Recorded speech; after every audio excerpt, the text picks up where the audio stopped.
Hey, what's up guys, it's Nick2. With Lightfall expansion coming out, the entire mod system has been entirely reworked, so today I just wanted to go over a good amount of the new mods that are in the game, and just answer some common questions that I see pretty much everybody asking, such as how much damage are you actually gaining from the surge mods, how much the font mods actually give you stat-wise, how good some of the new artifact mods are, which artifact mods and other mods are just completely busted, which ones are going to be the meta, and which mods are complete trash in Lightfall. With this video, I aim to answer pretty much any question that you could ever have, so I'll definitely be going over some of the basics, but if you're more of a veteran player and simply just are interested in learning the values of some of the new mods, I'll have everything timestamped below and also written down in the comments. But before you leave, if you find the video helpful and you end up learning something, a like helps out an absolute ton, and make sure to share the video with your friends. Getting into the basics, they made the new mod system incredibly simplistic, so it's very, very easy to follow and entirely understand what's going on. So basically, once you equip any of these sort of mods that are going to have some sort of functionality in regards to armor charge, it's going to opt you into the armor charge system, which is very simply whenever you collect an Orb of Power, it is going to cause you to gain one temporary armor charge. Unless you have one of these mods equipped, an armor charge is not going to actually do anything for you. By default, an armor charge is going to last 10 seconds, and by default, you can get up to a total of 3 armor charges. If you put the mod Time Dilation on your class item, this is going to raise the default timer from 10 seconds to 15 seconds. If you were to put 2 copies of this raises it from 15 to 18, and a third copy raises it from 18 to 20 seconds. So ultimately, not really worth ever going over 1 stack of Time Dilation unless it's for a very, very specific boss DPS encounter where you need as long of a duration as humanly possible. You can further raise the cap of armor charges by 1 per charged up mod that you equip on your chest piece, giving you a total of 6 if you were to equip all 3 of them. On your boots, there's the mod Stacks on Stacks that increases the amount of armor charges you get per orb by 1, so every time that you pick up an orb, instead of giving you 1 armor charge, it will now give you 2. There isn't really much use for this outside of some niche use cases, and the boots have some of the best mods in the game, which we'll go over later, so ultimately I would pretty much never use Stacks on Stacks. It also costs 4, which is like insanely expensive. Now let's get into all of the methods that are currently in the game and which ones I think are the best for spawning Orbs of Power / becoming armor charge. So first off, there is the ones that are on your armor, which is very, very easy to take advantage of. There's Heavy-Handed, which I think is probably one of the best ones in the game, especially if you're using a melee build like Bonk Titan, where powered melee final blows create an orb, so throwing the hammer, or literally any melee which actually uses the melee ability, will then spawn an Orb of Power. There's a few caveats there, like Void Titan when you have an Overshield. The default melee counts as powered, whatever, I'm not going to go into that. The next one is Firepower, where grenade final blows create orbs of power. These are not on a cooldown, by the way, so as long as you're getting kills with grenades or kills with melees, you are spawning more orbs. The next method of spawning an orb is through a Siphon mod. So for example, I have Void Siphon on, where rapid final blows create an Orb of Power. I believe you need 3, so 3 kills with any Void weapon will create an Orb of Power. You can have a total of 3 of these on, so for whatever reason you have 3 different weapon types, you can put them all on. And I believe there's a new artifact mod that conjoins these. Yeah, multi-siphon mods. So it gives you access to a mod that is Strand plus Solar, and one that is Strand plus Void. And I'm sure, as you know, anytime that you cast a super, you're going to be spawning orbs either by killing enemies, or if you're just popping a well, you're just naturally going to spawn a whole bunch of orbs. So that is another way to get orbs.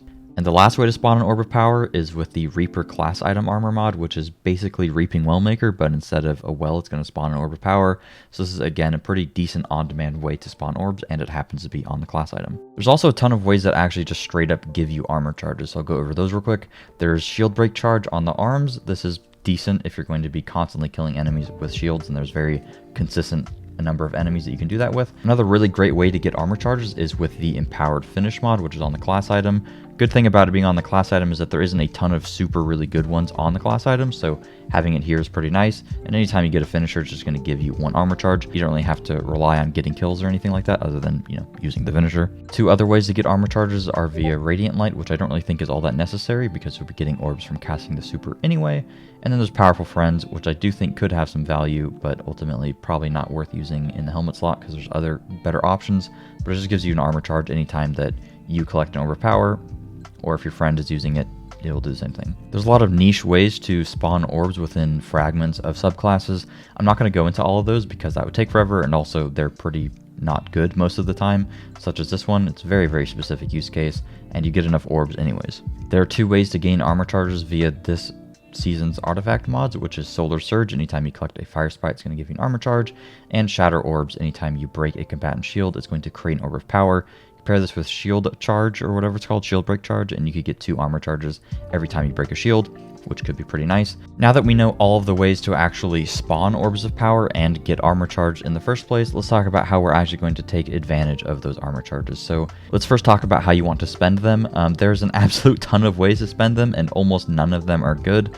If I were to talk about every single one of them, you guys would be here for 20 minutes, and that's not what this video is about. So I'm mainly just going to talk about 1-2 finisher, because that is also paired with explosive finisher. This is something that people used to use a lot for Hammer Titan, and that I specifically used as well, where basically finishers give you your melee ability back if it were on cooldown, and it used to consume super. Now it actually consumes 3 or more stacks of armor charge, and it does not work unless you're consuming 3 stacks. If you actually consume 3 stacks, it gives roughly like 70-80% of your melee back. So if you were to have 4 or 5 stacks, it probably takes a total of 5 in order to get your entire melee back. And because we're using so many other things that actually rely on us having armor charges, 1-2 finisher almost isn't worth it anymore unless you absolutely need, like, your hammer, for example, for your build to function at all. So ultimately, I would stay away from these. Special finisher I do think is pretty good, but it is going to cost 3 stacks of armor charge, so only use it if you absolutely need the ammo. The rest of these, I would honestly just read them if you're interested, but they are incredibly niche and ultimately not really that good. The last ways to spend your armor charges are via Grenade and Melee Kickstart, which used to be some of the best mods in the entire game, which are on your gloves. Unfortunately, I don't think that these are pretty much ever worth using anymore, and the reason for that is that it is going to consume all of your armor charges anytime that you use these. So unless you plan on getting a kill with that melee or with that grenade, you're pretty much going to lose all of your armor charges, which then means that you're not going to have the buffs that you're gaining with your armor charges, which of course we'll talk about the buffs in a second here. I'm just going to show some clips, how much energy you're actually getting from this with Grenade Kickstart specifically.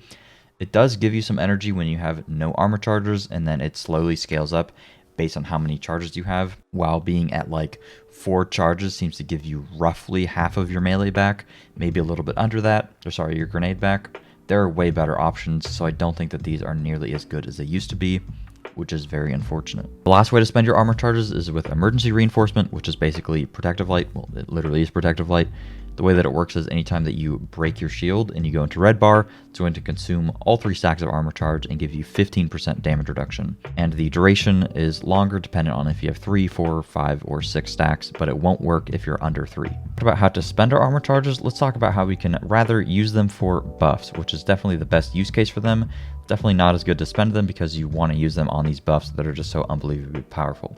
There's 2 different ways to. The first way is weapon surges, the second way is fonts. Let's first talk about the weapon surges. So basically, you can apply weapon surge on your boots of any sort of element type, including kinetic. So this means that weapons like Izanagi, Osteoshriga, Witherhoard got buffed twice because kinetic damage got buffed for certain weapon types, on top of being able to get kinetic weapon surge, which essentially is just going to give you a damage bonus anytime that you have an armor charge the entire time. And it is very easy with the proper build to gain 100% uptime on armor charges, so pretty much a 100% uptime on a damage boost. Now, naturally, the question is, how much damage are we actually benefiting from here? The way that these work is we gain an extra damage bonus based on how many of the mods we actually have equipped. So you're able to equip, for example, 3 void ones, or if you wanted to switch it up and you have like a void primary and a heavy that is solar or something, you could do 2 void, 1 solar. In terms of how much damage we're actually getting from this, if we hop over in game, we can see that by default I'm doing 859 damage with my 9 hunger, but if I have 1 stack of void weapon surge with 1 mod equipped, that is going to give me 945 damage, so that is a 10% damage increase with 1 mod equipped. If I equip a second copy of this, my damage goes up to 1005 per shot, which is a 17% increase over my base. And if I equip a third mod, my damage goes up to 1048, which is a 22% damage increase. So just to reiterate, 1 copy of this is a 10% increase, 2 copies is 17, 3 is 22. Obviously, this is incredibly powerful, being able to just walk around with a 22% damage buff all of the time. And just like how Font of Might worked, it does not count as an empowering buff, meaning if you get a buff from a Well of Radiance, or you just get the Radiant buff, or there's a Bubble Titan near you, you're going to benefit from both of these. So the weapon surges are absolutely insanely strong, and basically if you're not using these, you're kind of trolling because there's just so much additional damage that you're otherwise not getting, and it opens up literally infinite possibilities with builds. Now the next way that you can utilize your armor charges is via font of whatever stat you want. So for example, font of agility is mobility, but there's fonts for discipline, strength, intellect, etc. that are all on different pieces. Agility is on the legs here, intellect is on the helmet, both strength and discipline are on the gloves, and resilience is on the chest piece. And recovery is on the class item. This works exactly like Surge works, where whenever you have an armor charge, you're just going to gain a buff for the full duration of the armor charge, increasing your stat of whatever you're using. So for example, Font of Endurance might have an increase to resilience. Naturally, the question becomes, how much are we actually benefiting from this? Take a look in game. When I have tier 10 discipline, my firebolt grenade ends up being a 31-second cooldown, whereas if I drop my discipline down to 70, but I have a font mod equipped, my grenade actually ends up being the exact same cooldown. If I further drop my discipline down to tier 6, my grenade ends up going up by a total of 6 seconds. If you extrapolate from this, this essentially means that we are getting an additional 30 stat from any sort of font mod. I've tested this with resilience, strength, and mobility, and I got 30 across the board, as you can see here with my barrier cooldown. At tier 10 resilience, my barrier cooldown was 24 seconds, and then if I swap over to tier 7 resilience, plus a font for the whole duration, the cooldown remains the same. So essentially, this gives you 30 of any stat, which means that regardless of what build you're using, you actually don't have to get 100 stats anymore. These aren't going to go over the cap. So for example, if I have 80 discipline and I put a font on, I'm not going to get additional cooldown reduction over the tier 10 cap. So basically every build, you just need 70 of whatever stat you want, and then you can put on a font mod, meaning that technically, I guess you could probably, if you had a build set up crazily enough, you could get 70 of everything and then get a font and put on a font of literally every mod, then have 100 of all 5 stats, I guess. I mean, I don't really know why you'd want to do that, but I mean, it's probably technically possible. I don't think that your build would really be all that functional, but it probably is technically possible, especially with like putting on fragments and stuff like that. Could be interesting, but whatever. Lastly, I just want to talk about some mods that I think are incredibly strong that pretty much everybody should be using depending upon the build that you're using, and then after which we'll talk about the artifact mods for this season. There's one new mod on the helmet that is probably the best mod in the game for actually hard content, which is Heavy Ammo Scout. It only costs 1 for some reason. When one of your ammo finder perks creates a brick of heavy ammo for you, it also creates a brick of heavy ammo for your teammates. Multiple copies of this mod stack, creating more ammo for your allies for each additional copy equipped. I'm pretty sure if you pair this with Bricks from Beyond, you have infinite heavy. I'm going to make a video on this because I'm going to go test it more. Haven't tested this, but pretty sure if you're doing any sort of high-end content, Heavy Ammo Scout, absolute must. Very, very strong. Pair this with Heavy Ammo Finder. Whew, it's gonna get real crazy. But if you're just doing like solo stuff or general stuff, hands-on and Ashes to Assets historically have been insanely strong, where it just gives you super energy based either on grenade or melee kills. This gives you a ton of energy. So if you're on like Controverse Hold Warlock, you get your super back insanely quickly. Same thing with hands-on. You can equip multiple of these, but there is diminishing returns, so I'd rather just have 1 hands-on and 1 Font of Wisdom for the extra intellect, like I am doing here. Another kind of new mod sort of thing worth mentioning is that there is now holster mods on your boots, which is insanely good because they are very, very low cost. And for example, they work for every single weapon. So I could put on a solar holster and boom, my Gallahorn now has auto-loading rockets, and that's crazy good. So basically auto-loading isn't as powerful as it used to be because you can just get a holster mod, but the holster mod does come at the cost of losing a weapon surge. So really have to, gauge that value there. And then on top of that, there are the scavenger mods here, which just work for any sort of element, and they are very, very low cost as well, with there being a reduction on void stuff this season in the artifact mod. So you could pop on 2 void scavs and get a ton of ammo with this. Real quick, as a thank you for watching this video, if you're having survivability issues with literally any build, put on 1 copy of Better Already, and this basically gives you 100 recov immediately in combat anytime that you pick up an Orb of Power. Absolutely goated mod if you need more survivability. Some other mods that I think are insanely good are Momentum Transfer, Bolstering Detonation, Focusing Strike, and Impact Induction. These essentially just reduce your cooldown when you use something else. So Impact Induction is causing damage with a melee, reduces grenade cooldown. The values on this I'm uncertain of. It used to be 20% for one copy, 30% for another, and that was the same for all Focusing Strike, Momentum Transfer, and Bolstering Detonation. I do believe these have been retuned, specifically Impact Induction seems to be about 15% now, but depending upon your build, highly suggest using these, especially because a lot of the other stuff on your gloves aren't super strong unless you really want a loader mod plus a... That's pretty much it for the general mods. Now I want to talk about some of the artifact ones. One of the more interesting ones is Void Weapon Channeling, which I imagine a lot of you guys have questions about. In terms of how much damage this actually is going to give you, basically the way that it works is you gain a bonus to Void Weapon damage after you defeat a target with a Void Weapon while at least one of your Void abilities is fully charged. Damage bonus is increased based on the number of fully charged Void abilities that you have. Initially, I thought that Void was going to be super broken as a result of this mod existing. However, the way that it works is exactly the same as Void Weapon Surges, i.e. it does not stack with Void Weapon Surges, and it gives you the exact same amount of damage increase. The only benefit is I guess you gain a little bit extra damage if you have 4 abilities up, because it includes your super. Then you gain a 25% damage increase rather than the 22 that you would have from 3 copies of Weapon Surge. But Weapon Surge is ultimately just better because it's higher uptime. But I guess if you really wanted to use a heavy that wasn't Void, and you wanted to use like 3 Solar Surges and then have a Surge by default with Void Weapon Channeling, that would be okay.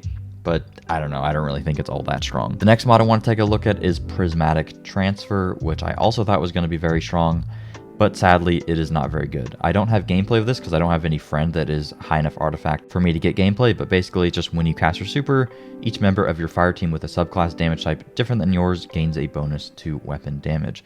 This bonus is only going to be 20%, so that's by default lower than Radiant is by 5%, and lower than a Well of Radiance by 5%, so it's just not worth using. A lot of the other mods in here are pretty self-explanatory, but I'm just going to talk about some other ones that really require testing. One honorable mention is Volatile Flow works regardless of which subclass you're on.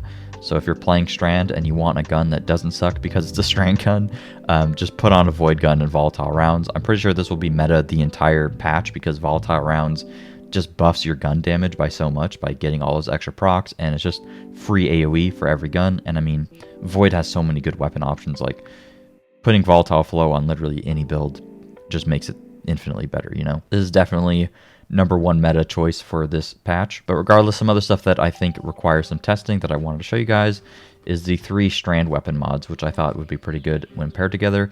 So the first one is Allied Unraveling, where rapid final blows with a Strand weapon gives your weapon unraveling rounds. Basically, you need 3 kills, and then it's going to give your Strand weapon unravel.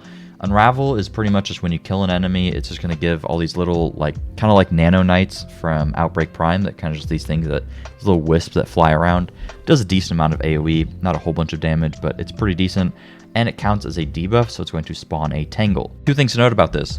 1, Allied Unraveling doesn't work unless you're on the Strand subclass, which is dumb and hopefully a bug because Volatile Flow works on, you know, any subclass, so there's no reason that the worst Volatile Flow doesn't work on other subclasses. Another thing is that if you equip Overload Auto, it's actually going to break it because Unravel by default also is a barrier mod. So if your auto rifle has Overload on it, plus the unraveling rounds just don't proc. At least that's what was happening for me yesterday. Hopefully they fix that at some point, or maybe I'm just absolutely high. But just stay away from the Overload mod if you plan on using this. Main synergy with this is obviously to create tangles and then blow them up with the next 2 mods, which are Untangler and Threaded Blast. Untangler is very simple. Whenever you destroy a tangle by a Strand weapon specifically, it will suspend the targets that get damaged by the explosion, which is pretty good because suspend is very nice. Pair this with Threaded Blast. Anytime that you destroy a tangle with a Strand weapon, creates a larger and more damaging explosion. First thing I wanted to know here is how much of a damage increase is this actually, and the short version is it is not a damage increase at all because it just doesn't make it do any more damage. Tested this on Carl.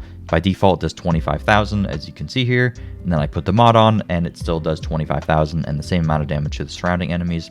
For some reason, this does more damage to Carl with the Tangle Blast than it does to the surrounding enemies. I don't know why that is, but whatever. In terms of how much larger the explosion is, kind of hard to tell. I'm gonna guess around twice, maybe 2.5 times larger. It does make it a pretty good bit larger though, so it's definitely good for that. In terms of how good I think this is, I think it's bad simply just because The tangle cooldown is 15 seconds, so you only get to spawn one tangle every 15 seconds, where volatile flow is, you know, permanent on your gun, killing everything. So, I don't know, the unraveling effect is pretty cool, but you can't get 100% uptime on it because the duration of the unravel buff is lower than that of the tangle cooldown, and you have to, you know, shoot the tangle and all this other stuff, and sometimes shooting the tangle is simply just inconvenient or not that good, and a lot of people are probably just going to start picking up your tangles when you spawn them, so not all that good. I already talked about Bricks from Beyond. This is insanely good, pretty much going to be a must-use all the time, and even more of a reason to use Void. Should have mentioned that earlier, but I mean, Void, like, why use Strand when Void exists? You know, literally, you can even just play Strand and just use a Void gun and be better off than using 3 mods that kind of do a little bit of something. That's pretty much it for the video. Hopefully you learned something. If you did, please make sure to drop a like, subscribe for videos similar to this one, subscribe for more build videos, plan to make a ton. Thank you guys for watching, and I will see you guys later. Peace.